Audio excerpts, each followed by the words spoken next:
because they want to push a narrative.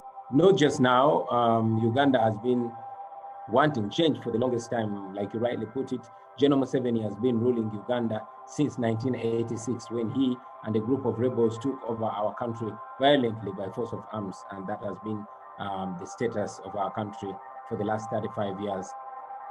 I decided to run for president because Uganda was desperate for change. But again, even before I ran for president, I came into politics because I wanted to represent the common people, the ghetto people, the poor people, but most importantly, the young people, because young people in Uganda were largely excluded from the politics of their country. And yet, young people are over... That I am different from you.